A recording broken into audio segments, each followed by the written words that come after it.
one of the questions that the IDF should answer, a vision that they should provide, is what will life be like for Palestinians in Gaza after Hamas has been destroyed and the political wing has been dismantled? And then actually show that by clearing and holding areas and then beginning to rebuild them, so that you are not just handing out humanitarian assistance, which they should definitely do. Again, hearts and minds really do matter here.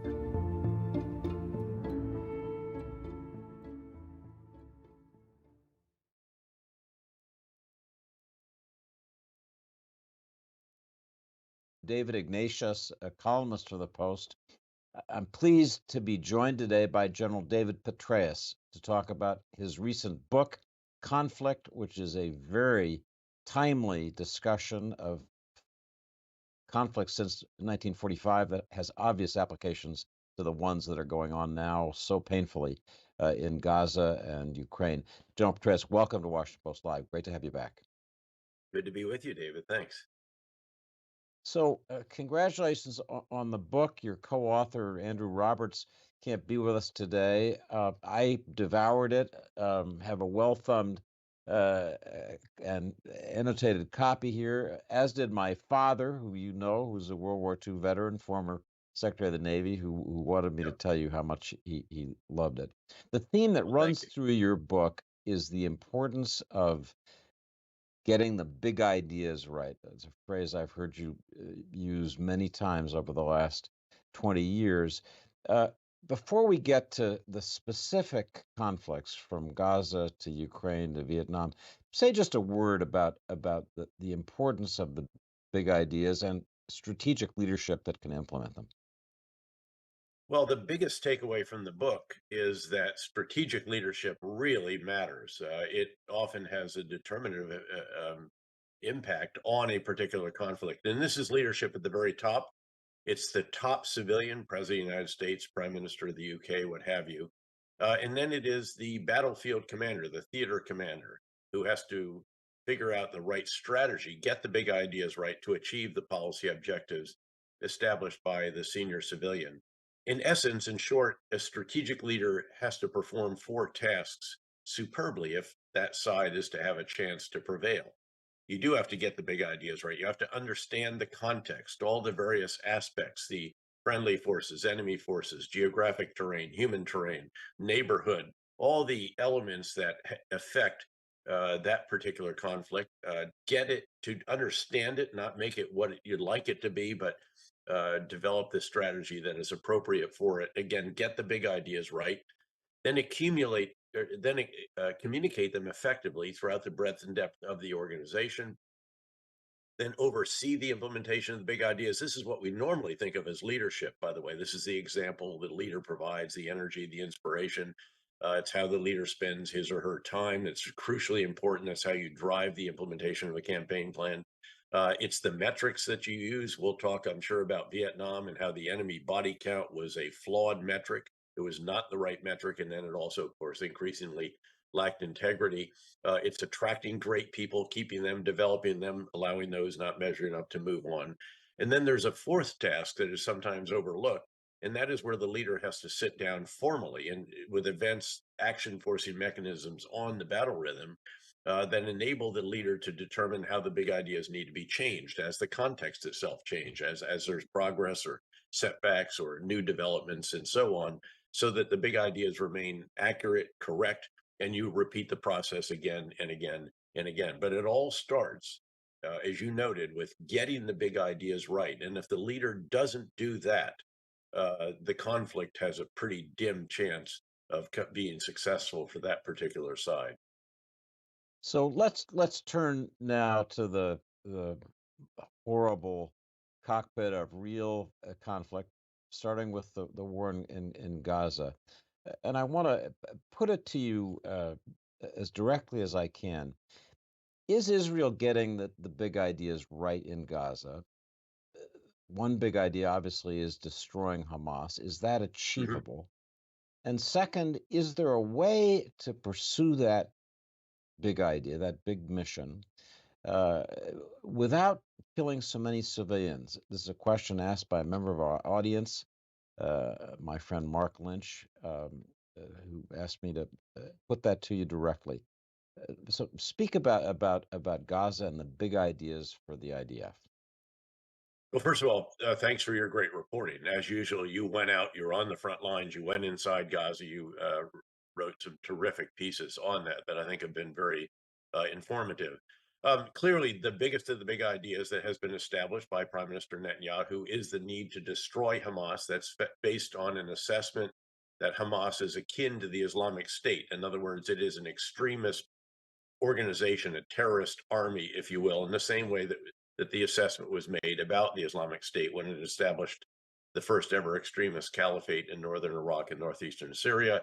Yes, that's an imperfect analogy. There are elements of Palestinian nationalism undeniably wrapped up in this. But given the barbaric, horrific, unspeakable actions taken by Hamas that precipitated all of this, again, I think that is a reasonable assessment. And by the way, also another big idea to dismantle the political wing of Hamas. And of course, when we say Hamas, we're also including Islamic Jihad, the junior partner, even if that's not always, they're not always acting completely in concert, but also another extremist element in Gaza. Two huge ideas. I do believe that the military can destroy Hamas. Um, the question is whether there are some other big ideas. I think that is correct. There should be additional big ideas. One is that this should be approached from a counterinsurgency perspective, if you will, campaign rather than just a conventional military campaign, so that you are concerned with the people. There should be a vision for the Palestinians that if we can separate Hamas from you, if we can eliminate them from your lives will be better.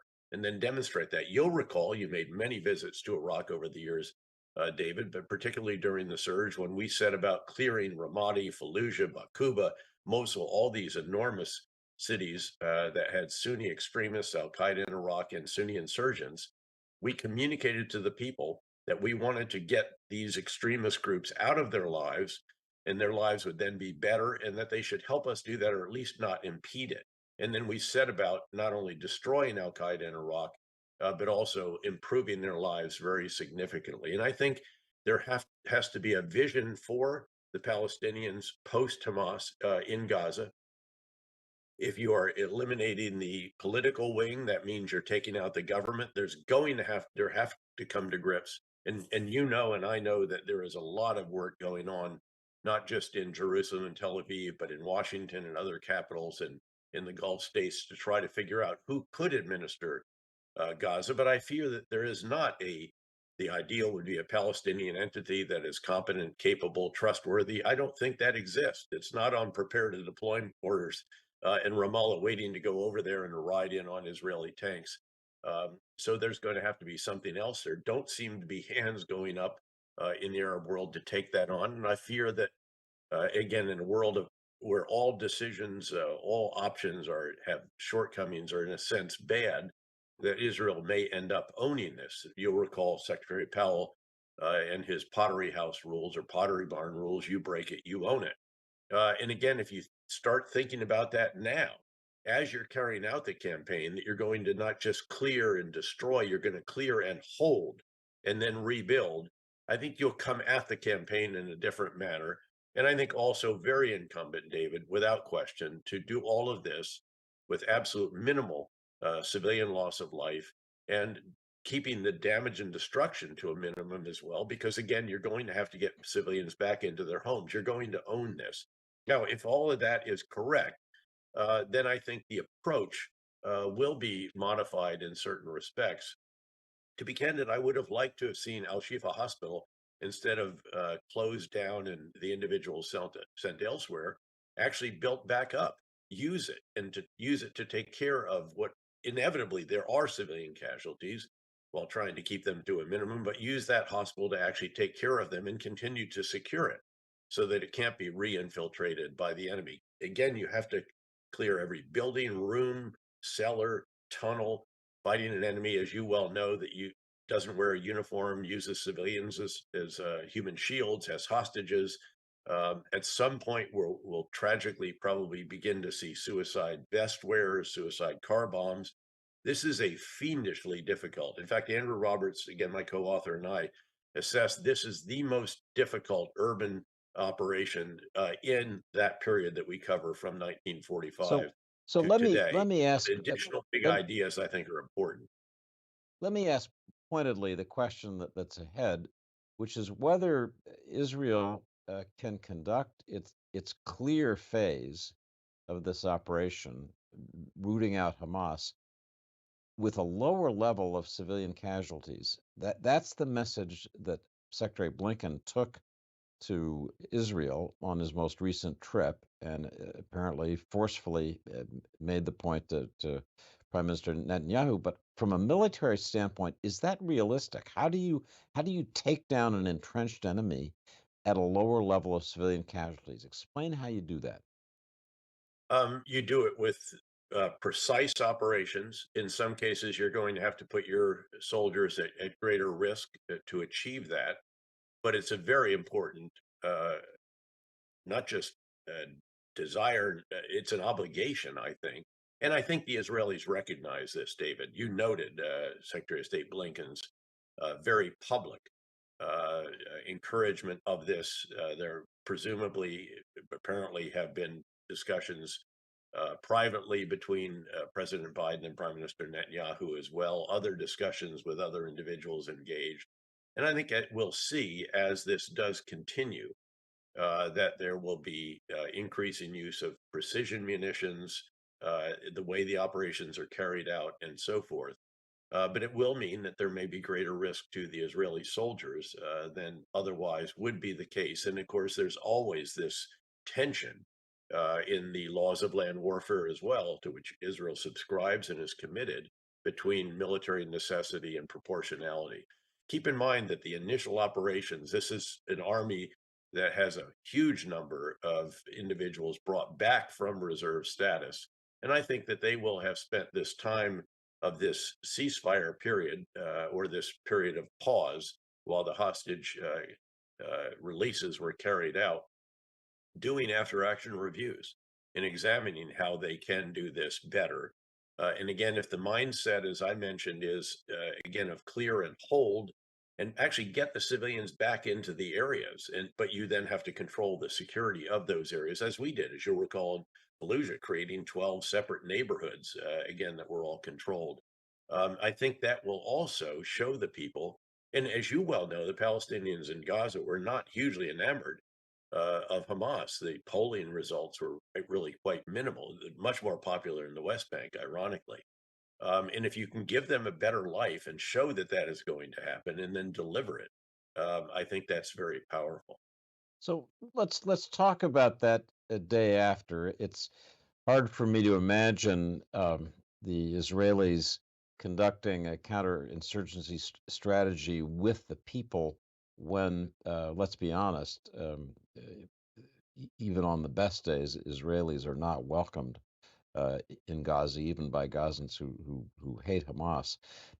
My question about the day after and the transition, General Petraeus, is what force will come in after the Israelis pull back, presumably towards the Gaza border? There's a lot of talk about an international force that eventually would have Arab participation. Initially, might be a kind of coalition of the willing Scandinavian nations, other nations that are prepared to go in. But they're going to need to have very tough rules of engagement. They're going to need to shoot Exactly. people. I've never seen Exactly. anything like that work very well. Have you? And if not, how do you get that big idea to work here?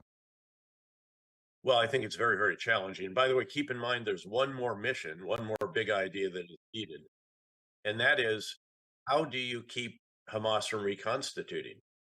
Keep in mind, we learned the hard way. We drove violence down by nearly 90% during the surge. It went down even gradually farther over the next 3.5 years. Al Qaeda in Iraq, which was becoming Islamic State, was destroyed. We pulled our combat forces out. The prime minister took highly sectarian actions, and all of a sudden, the Iraqi security forces take their eyes off the Islamic State. And 2 years later, there's a caliphate, and we have to go back in and help them. So So there's, the military mission of destroy, which is what the task given to the Israeli Defense Forces is, says that you have to render the enemy incapable of accomplishing his mission without reconstitution. If there's reconstitution, you're right back into a difficult spot. And again, that was what happened with the Islamic State. So who's going to keep them from reconstituting? It's not just who's going to hand out humanitarian assistance and oversee the restoration of basic services, which, by the way, is going to require tens of thousands of Palestinians who are part of the bureaucracy, if you will, that was directed by Hamas. They're not Hamas members per se, but you're going to need them to help turn the lights back on, get the water going, get reconstruction started, and so forth. I have actually been part of a force that actually did this pretty well. It was nowhere near as challenging a situation as this, but I was the chief of operations for the United Nations force in Haiti, and it was very much a coalition endeavor. In fact, the U.S. forces would not go outside Port-au-Prince and Cap Haitien, so we had to put the coalition forces to live with the people sprinkled all around the portion of the island that is under the control of Haiti. You can do this, but we had quite robust rules of engagement. In fact, we insisted that we could intervene in Haitian on Haitian violence. I don't know that this is a US led force, though. And again, anytime you needed something particular robust, we could use a US quick reaction force. I don't know where you could find a force that could do this against an enemy, remnants of which will still be there and will be trying to reconstitute. Again, Iran is going to try to do everything they can to help Hamas and to a lesser degree Islamic Jihad rebuild themselves and do once again to Gaza what they have done in the past, what they did after they won the election in 2006, and then either pushed or killed the other factions of the Palestinian movement out of that You, particular Gaza Strip. So who I don't so see it, David. I just don't know who could. And you have to have a base force, as you well know. You've covered all of these different conflicts, and generally, it requires the United States to be the foundational piece. So we saw this in Afghanistan. The minute we said we're going to pull out our final 3,500 troops, all the other countries which wanted to stay and would have stayed had we continued had to pull out as well, because without the U.S., you don't have that. It's conceivable there could be some country that could show that capability, but I'm not aware of it. And I'm a reasonably good observer of these different coalition possibilities, having commanded two different coalitions, the largest of which in Afghanistan had many, many dozens of countries from around the world. So one more quick question about Gaza, and then I want to move on. So many topics to cover. You have as good contacts as anyone I know in the Arab countries that would, in theory, contribute to an international force that would stabilize Gaza after Hamas is reduced. Saudi Arabia, the United Arab Emirates, Jordan. You go down the list. I'm sure you talk regularly with folks in that part of the world. Do you think there's a realistic hope that those countries would, in fact, join an international peacekeeping force if the U.S. provided leadership? I think there's a possibility, David, but I don't think it's the base case. Certainly not right now. I've heard no enthusiasm for this. There's a sense that Israel's quote brought this on themselves. That's inaccurate, obviously, given that what precipitated all this was that horrific, barbaric attack by Hamas on 10/7. Um, but there's not a desire to be seen as helping Israel in this case. By the way, what's ironic, as you well know, because you're a huge student of that world and a fellow traveler in it as well, is that they want to see Hamas and Islamic Jihad destroyed. Their biggest concerns are extremists and political Islam, and Hamas is a combination of both of those. But again, I don't think that they want to be seen by their populations as, again, enabling what is going on now.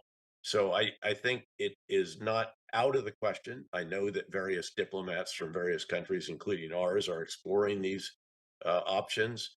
But there's also relatively limited capacity for some of these operations as well. If you walk your way around, I've had some of them contribute to various coalitions. And then obviously as the commander of Central Command, we were very heavily involved with these different countries' forces. But there's not a vast quantity, and this will take, I would think, tens of thousands, at least at the outset. And then at some point in time, of course, you're going to want to start to develop local security forces that could be trustworthy and that would not end up demonstrating the kinds of actions that, of course, have brought this on to Hamas. So I'm told distressingly that we have less than 10 minutes. Let's turn to Ukraine. I'm sure you read the long piece that was published by the Ukrainian I did. commander, General Zaluzhny, in The Economist a month or so ago, in which he talked about the war moving to positional warfare, which everybody took to mean stalemate.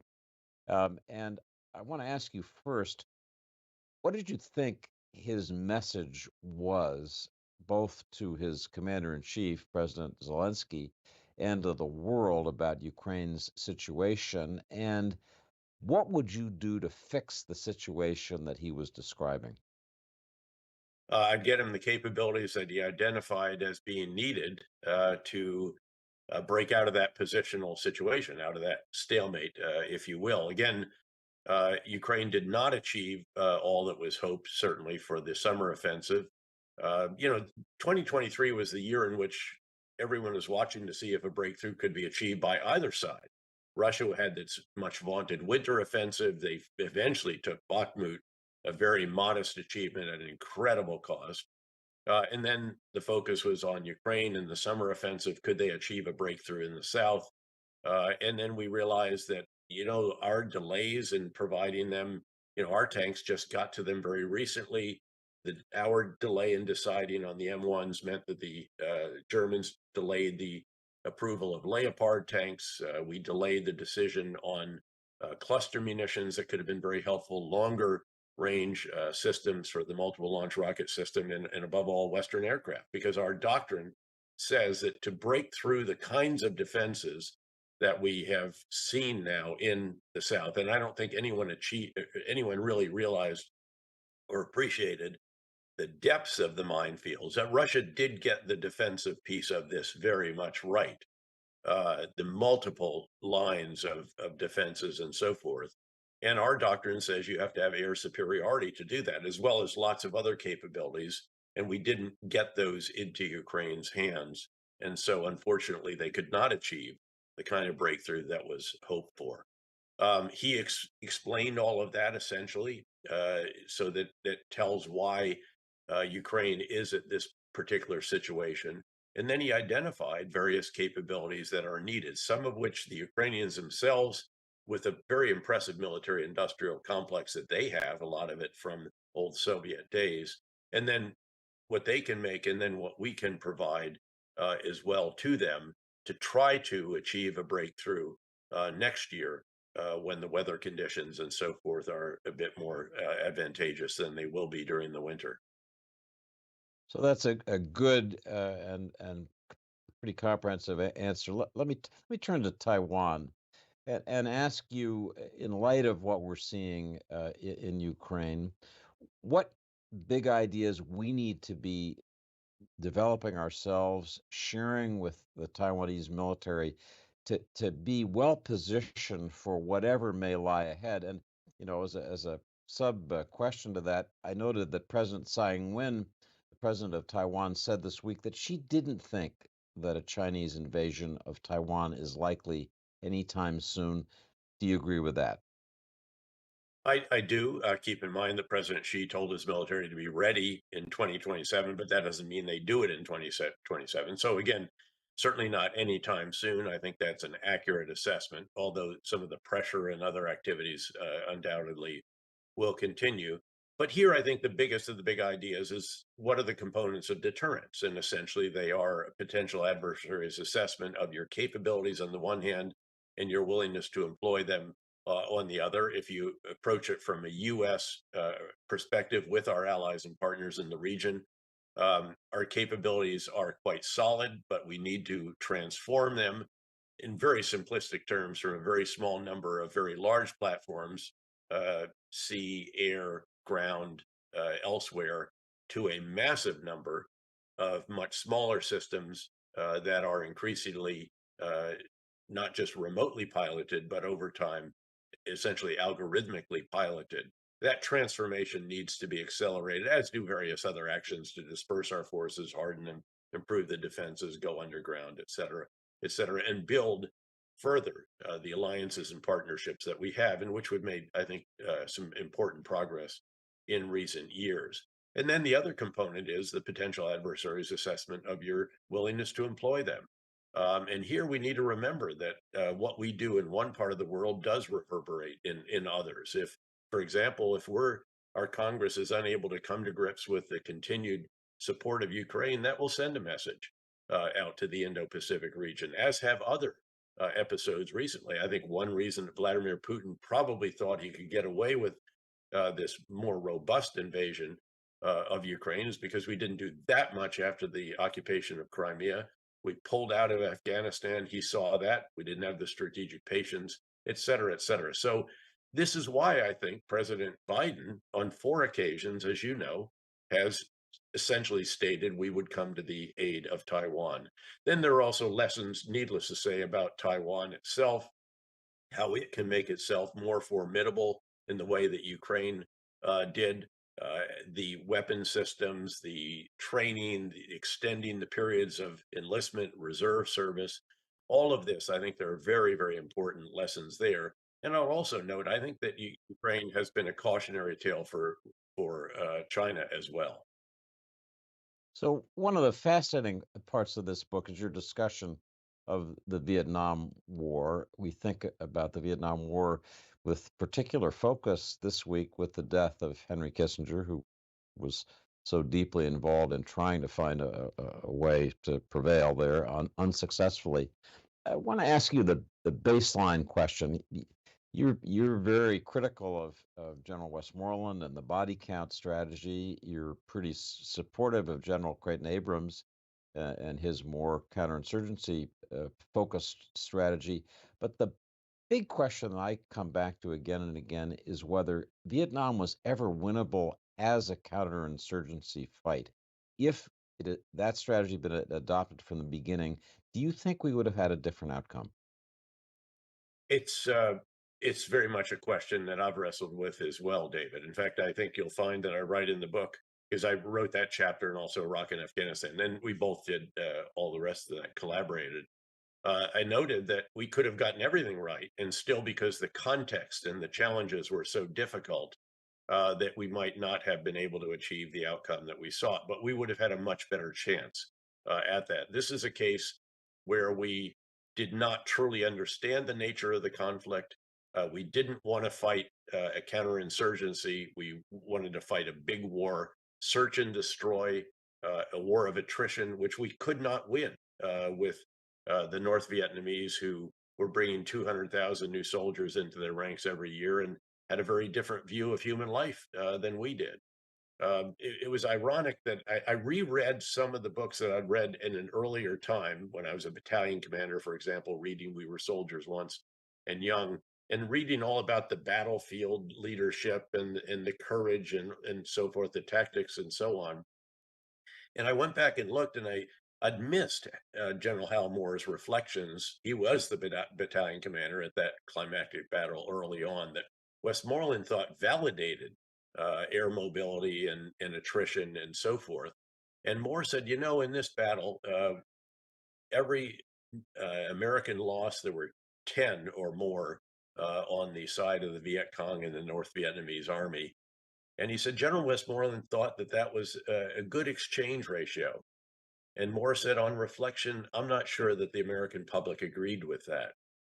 So we took a war that should have been focused on security of the people in the villages, hamlets, districts, provinces, and instead turned it into a big unit war and never gave that more appropriate focus the emphasis that it should have been received until at least 1968. That's 13 years into that war, despite the South Vietnamese at the outset asking for support to deal with the security in the hamlets and villages. And we said, no, we've just fought the Korean War. you need to be worried about the North Vietnamese coming across the demilitarized zone. We're going to help you build 9 divisions that look just like ours. So this is a case where the strategic leader did not get the big ideas, right? Successive strategic leaders, although certainly what General Westmoreland presided over the height of that war and the biggest of the buildup, taking us well over 500,000 American men and women on the ground alone. And it wasn't until Abrams refashioned the strategy much more appropriate. But by that point in time, I think the decline, the erosion of domestic political support and public support was so substantial that we're not going to be able to achieve what it was that we might have done had we started sooner. But to come back to your question, it is arguable, I think. So, ladies and gentlemen, I am sorry that we have come to the end of our half hour. I could continue this with General Petraeus for a good long while. The book is called Conflict. I urge people to take a look. General Petraeus, thank you so much for talking through these conflicts with us, and we'll look forward to continuing that conversation in the future. Great to be with a fellow traveler and a fellow author and a great columnist, David. Thank you. Thank you. And thanks to all of you for joining Washington Post Live. Please check out all the programming we've got coming in the future. Register for what interests you, and we'll see you back on Washington Post Live soon. Thanks very much.